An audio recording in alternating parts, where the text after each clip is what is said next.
Queridos amigos, luz do mundo e sal da terra, bom dia, boa tarde, boa noite, meu nome é Dario Bueno e também sou conhecido como Burro. Fui vereador em Jacareí, cidade do interior do estado de São Paulo. Como a gente sempre começa a nossa conversa do Voto Educa, bem-aventurado é o povo cujo Deus é o Senhor, Salmo 144. Eu estou vendo aí a reação das pessoas com relação da Dilma não ter participado da entrevista do Jornal da Globo, como estava agendada, né? E aí a indignação dos apresentadores do jornal, né? Do William Vac e da Cristiane Pelágio. E assim, nossa, primeira vez que um candidato a presidente da República, desde 2002 que começou, né, essa série de entrevistas com os candidatos a presidente, a primeira vez que um candidato a presidente da República não comparece, né? Bom, e aí fala que naturalmente o William Vac fala assim de uma forma tão dramática e até ameaçadora, né? Naturalmente é um direito dela não comparecer, né? E bom, só que não reconhece esse direito de maneira tão natural, né? Com esse tom de voz tão ameaçador. E que na ausência da entrevistada, eles disponibilizaram, né, publicaram as perguntas que iriam fazer, né? Mas antes disso, com uma advertência, né, de que a intenção do jornal e da emissora é oferecer ao eleitor, né, uma ajuda na sua decisão na hora do momento do voto. Bom, eu sei que os apresentadores são obrigados a fazer o que o patrão manda, né? Eles têm que dizer muitas coisas, nem sei se eles acreditam em tudo aquilo que eles noticiam, né? Mas há uma relação de sobrevivência e subserviência a que eles estão sujeitos, né? Mas assim, eu faço uma ressalva. A emissora Globo, ela não tem compromisso de ajudar o eleitor em nada, né? Sendo que o Boni, o grande Boni, sabe? Aquele maravilhoso Boni que formatou a televisão brasileira, né, por meio da Globo, né, o grande mentor da Globo, né, ele se alegra e debocha da sociedade brasileira, né, por ele conseguir interferir o debate, né, em que elegeu o Collor, e isso com o maior prejuízo, né, para a sociedade brasileira, porque não só o Collor foi um governo mal sucedido, mas esse orgulho da emissora em manipular resultados de interesse da população, né, é muito grave, porque foi a primeira eleição em regime aberto, né, que a gente teve, e ela foi prejudicada pelo capricho e sabe lá, interesse de qual natureza de algumas pessoas perniciosas, né? E o Boni e a Globo se orgulham desse fato. Então a emissora não tem interesse de ajudar o eleitor em nada que seja melhor para o eleitor. A emissora, embora sendo uma concessão pública, ela trabalha única e exclusivamente para os seus próprios interesses e para os interesses dos seus anunciantes. Mais nada, né? Então, com essa ressalva, eu quero propor uma coisa, né? As perguntas que a presidente, a chefe de Estado, poderia responder, todos os brasileiros, né, por meio da internet, né, brasileiros de bem e que tem um mínimo de informação política, pode responder, né? O eleitor, para votar, ele não precisa que a presidente, a chefe de Estado, se submeta ao interrogatório, né, de uma emissora tão perniciosa, né, como tem mostrado nas suas novelas para a sociedade, né? Assim, o brasileiro não precisa desse tipo de ajuda. O brasileiro, ele pode mesmo responder, né, essas perguntas, né? Talvez não de maneira satisfatória para a emissora, porque os interesses dessa emissora vêm se mostrando através não só do jornalismo, mas através das suas novelas, como interesses totalmente escusos, né, e nocivos à sociedade. Bom, a primeira pergunta, e aí também faço outra ressalva, não são perguntas, são temas, porque você vê a entrevista tanto da Marina quanto do Aécio, a pergunta, conforme ela vai causando incômodo para o entrevistado, eles vão escarafunchando o entrevistado, fazendo subperguntas dentro dessas perguntas elencadas. Então, desses 6 temas, eu sei que em 20 minutos é totalmente complicado de você responder tudo isso, né? Dar satisfação à população de temas tão complexos, mas vamos lá. O que seria a primeira pergunta? Recessão econômica e comparar com os países a crise internacional. Bom, isso aí já é um tema para uma graduação, né? Mas eles querem que você responda isso no meio de 6 perguntas em 20 minutos, né? Mas assim, bom, o Brasil está em recessão técnica ou unicamente recessão, que é o que interessa, né?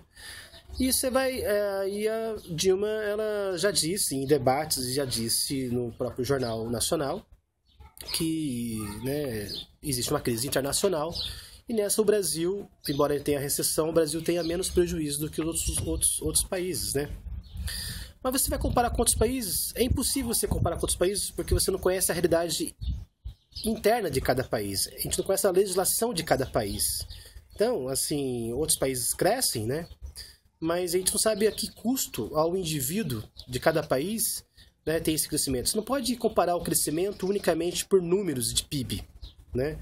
A gente tem que ver o efeito, né, na qualidade de vida dessas pessoas, né? Aí, nas tabelas estão aí, o pessoal estão comparando o Brasil com o Azerbaijão. O Azerbaijão cresceu. Eu não conheço a legislação trabalhista do Azerbaijão, não conheço as condições sociais do Azerbaijão, né, para comparar o Brasil com isso, né? E aí, além do mais, a gente tem que dimensionar não só essas questões jurídicas e técnicas, né, e conquistas sociais, mas a gente tem que considerar também o número da população, né, o número territorial e também da disponibilidade econômica desses países. Não é só com o número do PIB que você pode fazer essa comparação. Se for para fazer comparação, vamos fazer comparação com o Japão. O Japão também, segundo a tabela, também apresentou um número negativo e um número negativo maior do que o nosso. Bom, o Japão tem uma população menor, o Japão tem uma cultura mais homogênea, o Japão tecnologicamente é mais avançado que o Brasil, um país altamente industrializado, né, e também teve recessão. Assim, quem quer compreender porque o Brasil não cresceu, também tem que entender por que o Japão não cresceu, né? E o Japão é um exemplo de país desenvolvido. Então, assim, dependendo do alto custo da sua mão de obra, é muito mais difícil de você crescer, né? Então tem que ver, né? Isso aí é um grande problema. Outra questão é segurar o preço do combustível para segurar a inflação, né? E isso causa um prejuízo para a Petrobras. A Petrobras é uma empresa pública, né? Se controlar a inflação segurando o preço do combustível melhora a qualidade de vida e o poder aquisitivo de todos os brasileiros, que são 200 milhões de habitantes, né? Eu acho isso digno de aplauso, né? Porque a Petrobras, né? Quem é que está a serviço de quem? A Petrobras está a serviço do brasileiro ou o brasileiro está a serviço da Petrobras? Né? A Petrobras é uma empresa que tem garantia de lucro para os seus acionistas? Né? Qual é o maior acionista da Petrobras se não o povo brasileiro que a mantém com os impostos? Né? Então, assim, eu acho isso uma questão... Se existe prejuízo para a Petrobras e ganho para o brasileiro, acho que está mais do que explicado, né? Eu acho que se existe isso, tá certo, né? A inflação é um grande mal que deve ser contido com todas as ferramentas disponíveis, né? E o combustível, a gente sabe que isso impacta todos os preços. Agora, o que impacta mais os preços do que o combustível é a especulação imobiliária, né? Que o aluguel, né, que cresce de maneira artificialmente, sem justificativa, né? E que o comerciante vai transferir esse preço do aluguel para suas mercadorias, né? E aí, assim, o inquilino também que tem um aluguel alto, ele tem menos condições de consumir outros produtos, então isso também cria uma série de consumo menor em itens básicos e essenciais.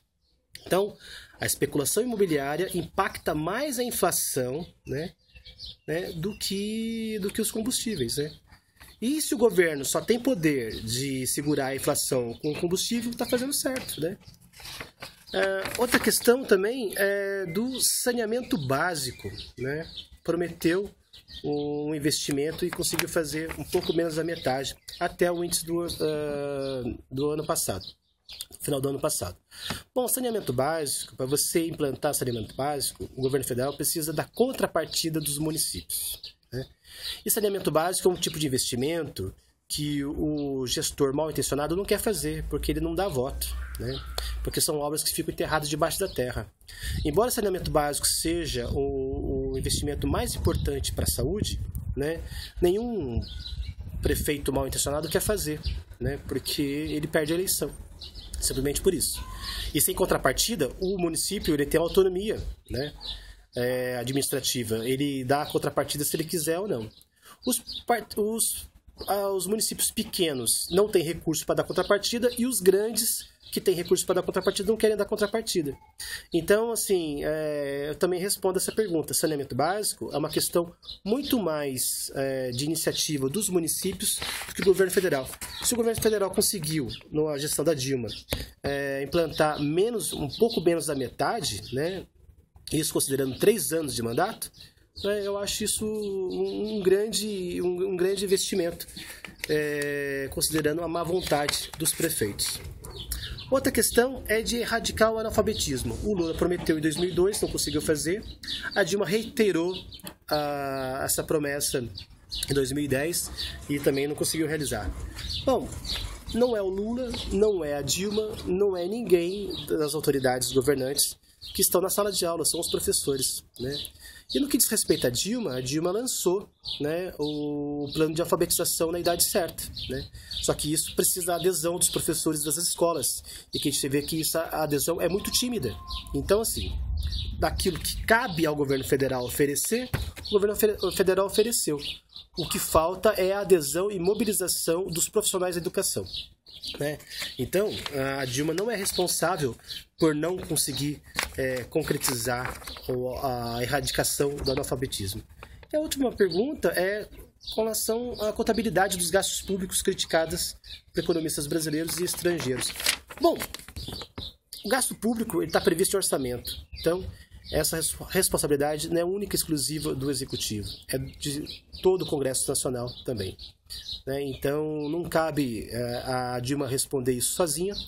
O Jornal da Globo precisa visitar o gabinete de todos os parlamentares e perguntar a cada um deles o que eles fazem para melhorar a eficiência do orçamento nacional. Gente, todo mundo pode responder essas perguntas, né? E aí eu peço para que todos, né, façam isso, respondam de acordo com a sua percepção, a sua experiência, essas mesmas perguntas, né, para que o Jornal Nacional possa ter um quadro real, né, da consciência do brasileiro e não subestime mais o eleitor brasileiro e muito menos use de chantagem, né, e de ameaças para o chefe, né, do Executivo Nacional. Cara, escaleta é para todos vocês e a gente continua aí nossa reflexão do Voto Educa. Vamos responder essas perguntas, né? É fácil de responder, né? Cada um dentro da sua realidade e experiência é um bom exercício para essa eleição de 2014. Cara, escaleta, até mais.